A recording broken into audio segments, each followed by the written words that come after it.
ओम नमः शिवाय। श्रावण मास महात्म्य की कथा में आप सबका स्वागत है। इस समय अत्यंत पुण्यवान और परम पवित्र श्रावण मास चल रहा है और वह अपनी पूर्ण आहुति बस पहुंचने के नजदीक ही है। ऐसे में अधिक से अधिक भगवान शिव की भक्ति, पूजा, आराधना पूरी श्रद्धा और निष्ठा पूर्वक करते हुए चलिए आज की श्रावण मास महात्म्य कथा का श्रवण करते हैं। आज की कथा आरंभ करते हैं। भगवान शिव ने कहा, हे सनत कुमार, अब मैं पूर्व में कहे गए व्रत कर्मों के समय के विषय में बताऊंगा। हे महामुने, किस समय कौन सा कृत्य करना चाहिए उसे सुनिए। श्रावण मास में कौन सी तिथि किसी विहित काल में ग्रहण के योग्य होती है और उस तिथि में पूजा, जागरण आदि से संबंधित मुख्य समय क्या है। उन व्रतों के वर्णन के समय कुछ व्रतों का समय तो पूर्व के अध्यायों में बता दिया गया है। नक्त व्रत का समय ही विशेष रूप से उन व्रतों तथा कर्मों में उचित बताया गया है। दिन में उपवास करें तथा रात्रि में भोजन करें, यही प्रधान नियम है। सभी व्रतों का उद्यापन उन व्रतों की तिथियों में ही होना चाहिए। यदि किसी कारण से उन तिथि में उद्यापन असंभव हो तो पंचांग शुद्ध दिन में एक दिन पूर्व अधिवासन करके और दूसरे दिन आदर पूर्वक होम आदि कृत्यों को करें। धारण पारण व्रत में तिथि का घटना व बढ़ना कारण नहीं है। श्रावण मास के शुक्ल पक्ष की प्रतिपदा तिथि में संकल्प करके उपवास करें, पुनः दूसरे दिन पारण करें, इसके बाद दूसरे दिन उपवास करें। इसी क्रम से करते रहें। व्रती को चाहिए कि वह पारण में हविष्य अन्न, मूंग, चावल आदि ग्रहण करें। एकादशी तिथि में पारण का दिन हो जाने पर 3 दिन निरंतर उपवास करें। रविवार व्रत में पूजा का समय प्रातःकाल ही होना चाहिए। सोमवार के व्रत में पूजा का प्रधान समय सायंकाल कहा गया है। मंगल, बुध तथा गुरु के व्रत में पूजन के लिए मुख्य समय प्रातःकाल है। शुक्रवार के व्रत में पूजन उषा काल से लेकर सूर्योदय के पूर्व तक हो जाना चाहिए तथा रात्रि में जागरण करना चाहिए। शनिवार के दिन व्रत में नृसिंह का पूजन सायंकाल में करें। शनि के व्रत में शनि के दान के लिए मध्याह्न मुख्य समय कहा गया है। हनुमान जी के पूजन का समय मध्याह्न है।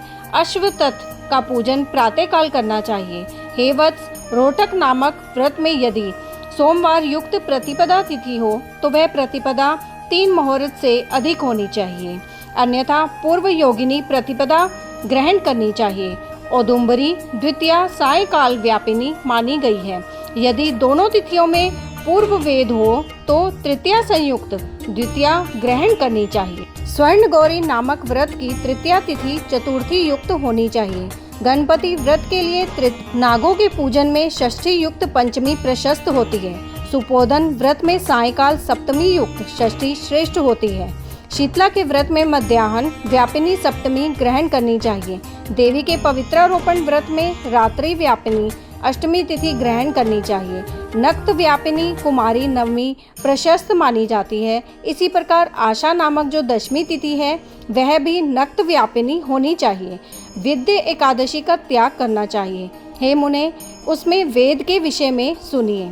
एकादशी व्रत के लिए अरुणोदय में दशमी का वेद, वैष्णवों के लिए तथा सूर्योदय में दशमी का वेद स्मार्तों के लिए निध्य होता है। रात्रि के अंतिम प्रहार का आधा भाग अरुणोदय होता है। इसी रीति से जो द्वादशी हो वह पवित्रारोपण में ग्राह है। कामदेव के व्रत में त्रयोदशी तिथि रात्रि व्यापिनी होनी चाहिए। उसमें भी द्वितीय याम व्यापिनी त्रयोदशी हो तो वह अति प्रशस्त होती है।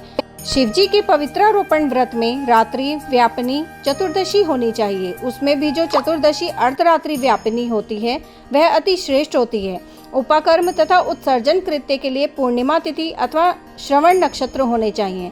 यदि दूसरे दिन 3 मुहूर्त तक पूर्णिमा हो तो दूसरा दिन ग्रहण करना चाहिए, अन्यथा तैत्रीय शाखा वालों को और ऋग्वेदियों को पूर्व दिन ही करना चाहिए।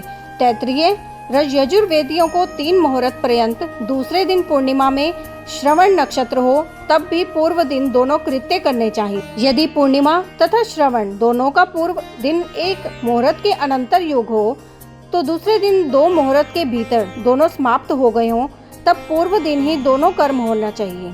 यदि हस्त नक्षत्र दोनों दिन अपराह्न काल व्यापी हो तब भी दोनों कृत्य पूर्व दिन ही संपन्न होने चाहिए। श्रवणाक्रम में उपाकर्म प्रयोग के अंत में दीपक का काल माना गया है और सर्व बलि के लिए वही काल बताया गया है। पर्व के दिन में अथवा रात्रि में अपने अपने ग्रह सूत्र के अनुसार जब भी इच्छा हो इसे करना चाहिए। इस दीपदान तथा सर्व बलिदान कर्म में अस्तकाल व्यापिनी पूर्णिमा प्रशस्त है। हयग्रीव के उत्सव में मध्याह्न व्यापिनी पूर्णिमा प्रशस्त होती है। रक्षाबंधन कर्म में अपराह्न व्यापिनी पूर्णिमा होनी चाहिए। इसी प्रकार संकष्ट चतुर्थी चंद्रोदय व्यापिनी ग्रह होनी चाहिए। यदि चंद्रोदय व्यापिनी चतुर्दशी दोनों दिन में हो अथवा दोनों दिन में ना हो तो भी चतुर्थी व्रत पूर्व दिन में करना चाहिए, क्योंकि तृतीया में चतुर्थी महान पुण्य फल देने वाली होती है। अतः हे वत्स, व्रतियों को चाहिए कि गणेश जी को प्रसन्न करने वाले इस व्रत को करें। गणेश चतुर्थी, गौरी चतुर्थी और बहुला चतुर्थी, इन चतुर्थियों के अतिरिक्त अन्य सभी चतुर्थियों के पूजन के लिए पंचमी विद्या कही गई है। कृष्ण जन्माष्टमी तिथि निशीथ व्यापिनी ग्रहण करनी चाहिए। निर्णय में सर्वत्र तिथि 6 प्रकार की मानी जाती है। दोनों दिन पूर्ण व्याप्ति, दोनों दिन केवल अव्याप्ति, अंश से दोनों दिन सम व्याप्ति, अंश से दोनों दिन विषम व्याप्ति, पूर्व दिन संपूर्ण व्याप्ति और दूसरे दिन केवल आंशिक व्याप्ति, पूर्व दिन आंशिक व्याप्ति, दूसरे दिन अव्याप्ति। इन पक्षों में 3 पक्षों में जिस प्रकार संदेह नहीं है उसे अब सुनिए। विषम व्याप्ति में अंश व्याप्ति से अधिक व्याप्ति उत्तम होती है। एक दिन तिथि पूर्णा है, वही तिथि दूसरे दिन अपूर्णा कही जाती है। अव्याप्ति तथा अंश से व्याप्ति, इनमें अंश व्याप्ति उत्तम होती है। और जब अंश व्याप्ति पूर्ण हो तथा जब अंश से सम हो वहाँ संदेह होता है और उसके निर्णय में भेद होता है। कहीं युगम वाक्य से वार व नक्षत्र के योग से, कहीं प्रधान द्वय योग से और कहीं पारणा योग से। जन्माष्टमी व्रत में संदेह होने पर तीनों पक्षों में पराग्रह होता है। यदि अष्टमी 3 प्रहर के भीतर ही समाप्त हुई हो तो अष्टमी के अंत में पारण हो जाना चाहिए और उसके बाद यदि अष्टमी उषा काल में समाप्त होती है तो उस पारण उसी समय करना चाहिए। पिठौर नामक व्रत में मध्याह्न व्यापिनी अमावस्या शुभ होती है और वृषभों के पूजन में सायकाल व्यापिनी अमावस्या शुभ होती है।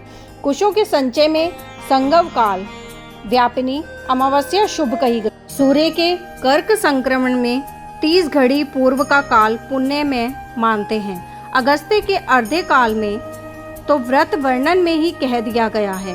हे वत्स, मैंने आपसे यह कर्मों के काल का निर्णय कह दिया। जो मनुष्य इस अध्याय को सुनता है अथवा इसका पाठ करता है वह श्रावण मास में किए गए सभी व्रतों का फल प्राप्त करता है।